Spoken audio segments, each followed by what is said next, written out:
Sometimes love will bloom in the springtime. Then like flowers 여러분 안녕하세요. will grow. 여기는 노원 FM 우기옥의 언제나 청춘 제 265회 시간에 인사드립니다. In the winter, when the cold wind begins. 마음이 맞는 세 자매가 제주에 다녀왔습니다. 노원에서 활동하던 서명갑 활동가가 제주에 자리를 잡아서 가게 된 것인데요. 노원에서 많은 일을 했고 또 그 활동을 통해 알게 된 동행인들도 돈독한 사이여서 더욱 반가웠답니다. 사람의 인연이란 이렇게 중요한 것이고 또 거리가 멀어져도 예정을 잊지 않고 만나서 끝없는 추억담과 새로운 기획들을 세우는 것을 보면서 그 열정들은 참 버릴 수가 없는 것 같았습니다. 2박 3일의 짧은 시간이었지만 많은 제주의 풍경과 재밌는 이야기를 나눈 알찬 여행이었다고 생각합니다. 늘 그렇듯이 여행이란 길든 짧든 준비하면서 또 현지에서 즐기면서 돌아와서는 추억하면서 3번을 즐긴다고 하지요. 그 3일간의 일탈에 감사하며 다시 또 만날 제주를 꿈꾸어 봅니다. 노래 한 곡 듣고 갈까요? 꿈을 꾼다 서영은이 불러드립니다.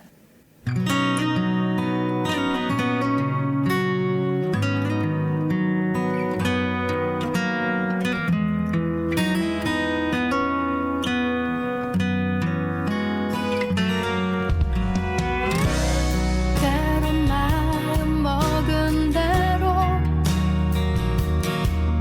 되지 않을 때도 있지만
네, 제주에는 갈 곳이 너무 많죠.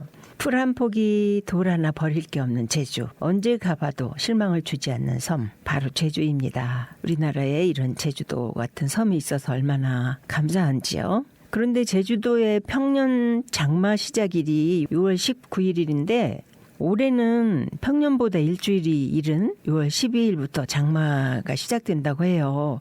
정말 기막힌 날짜 선택이었어요. 번개로 날도 잡았고 가고 싶은 곳을 얘기는 했지만 일정도 잡지 않고 툭 던지듯이 여기 가보고 저기 가보자 했었거든요. 그렇게 해서 공항에 마중 나온 명감님 차로 애월의 광해식당에서 갈치조림을 먹고 또 제주하면 갈치조림 아니겠습니까? 네, 맛있게 먹고 거기 가니까 벽면에 대통령 당시 성남시장 시절에 다녀간 사진이 크게 가운데 딱 걸려 있는 거예요. 그래서 반갑더라고요. 한라산에서 내려오는 농천수가 바다로 유입되는 그 물에 손을 대보니까 너무너무 시렵더라고요. 제가 작년에 다녀온 중앙아시아 키르기즈스탄의 빙산에서 내려오는 물 같았어요. 한라산에서 내려오는 얼음 용천수가 솟는 삼양해수욕장을 거쳐서 손세실리아 시인의 집 서점에 들렀습니다. 시인의 집 서점은 시를 좋아하고 문학을 좋아하는 사람들에게는 널리 알려진 명소지요. 그래서 저도 여러 번 시도를 했었는데 이번에 기회가 딱 닿습니다. 그 시인의 집 창가에서 물멍, 바다멍, 새멍 이런 멍때림을 좀 하고요. 또 시집도 같이 구입하고 또 마침 동향이던 우리 손세실리아 시인님하고 다정한 사진들도 찍고 그렇게 시간을 좀 보내다 왔습니다. 그리고 나서 내 집 같은 서심 펜션에 짐을 풀었어요. 집도 아주 널찍하니 예쁘고 편안하게 잘 지었더라고요. 짐을 푼 다음에 숙소 대표 우리 신미란 안주인을 모시고 한라산이 보이는 동화마을로 향했습니다. 거기에서 멋있는 풍경들 많이 봤어요. 한라산과 오름들이 이렇게 차례로 보여서 아름다운 노을 배경으로 사진도 많이 남겼고요. 그리고 나서는 서울에 꼭 있었으면 좋을 닭 샤브샤브 집에 갔습니다. 그 퍽퍽한 가슴살 있잖아요. 그 가슴살을 어쩌면 그렇게 살살 녹게 맛있게 만들었는지 그 음식을 또 맛있게 먹고 또 고소한 녹두 닭죽을 먹으면서 죽은 또 많이 남아서 싸왔죠. 다음 날 아침을 위해서. 그 다음 날은 이제 아침에 오전에 동백공원 습지로 갔습니다. 입장료도 없고 방문객도 드문 아주 호젓한 곳. 미끈한 동백나무가 무성하게 하늘을 찌르고 람사르 습지에 등록되어 있다는 작은 습지를 여러 개 보았습니다. 여수 오동도의 우람한 동백과는 또 다른 하늘을 향하는 미인 동백나무들. 어쩌면 그렇게 깔끔하게 쭉쭉 뻗어 있는지 숲의 향기가 곳곳을 다르게 꾸며주는 그 둘레길 산책은 완전 생각지 않은 득템이었습니다. 유명한 한식당에서 점심을 먹고 숙소로 잠깐 들러서 오디를 실컷 따먹었어요.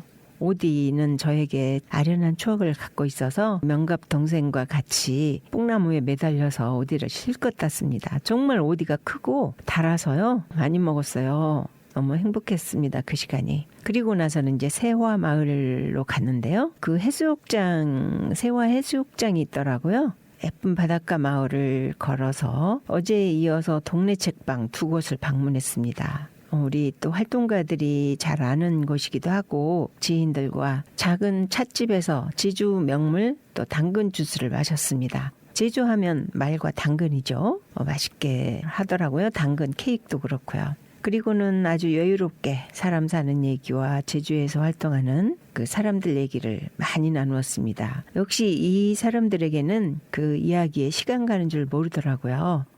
돌아오는 길에는 로컬 마트에서 장을 봐서 바베큐를 제대로 즐겼습니다.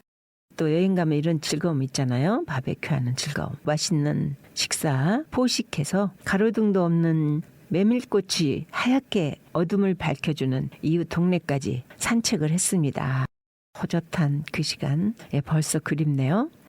이렇게 아쉬운 이틀째 밤을 보내면서 진짜 힐링이란 이런 것이라는 생각이 들더라고요. 제주살이를 실천하는 사람들의 마음이 이런 게 아닐까 이렇게 추측도 해보고 저도 언젠가는 이런 꿈을 꾸어봅니다. 예, 제주의 3일째 날씨는 여전히 착하기만 해서 바람도 비도 없이 수은하고 시원해서 연신 콧노래를 하며 제주 유네스코 등재 자연유산 검은 오름 마지막 일정이 있었습니다. 이 검은 오름이 제주에 수백 개 있는 오름 중에서 가장 중심이고 1등 오름이라는 해설사 설명이 있었습니다. 그런데 그 나무들이 삼나무가 아주 빽빽하게 심어져 있었어요.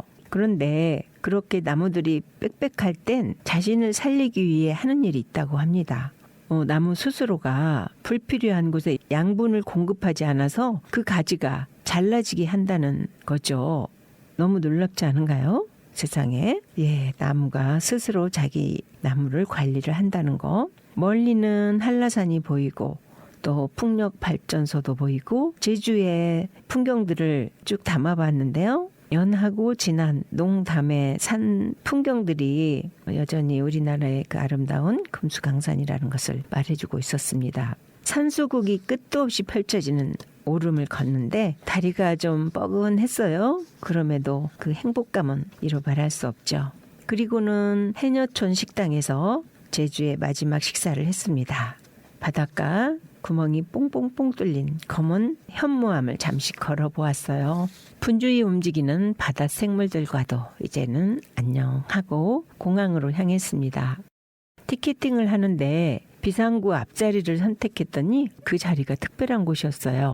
좀 넓게 마련된 자리죠. 비상시에는 승무원을 도와서 봉사해 줄 수 있는가 물어보더라고요. 제가 이제 나이가 있다 보니까 괜찮겠냐, 건강하냐 이런 식으로 짧은 면담이었어요.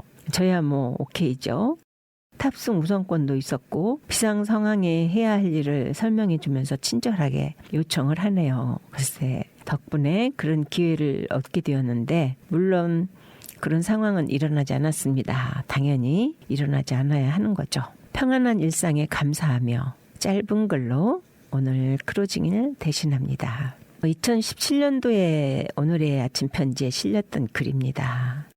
용서와 자기 해방. 용서는 나에게 상처를 준 사람에 대한 종속적인 관계를 끊어버리는 능동적으로 자기 자신을 해방시키는 행위다.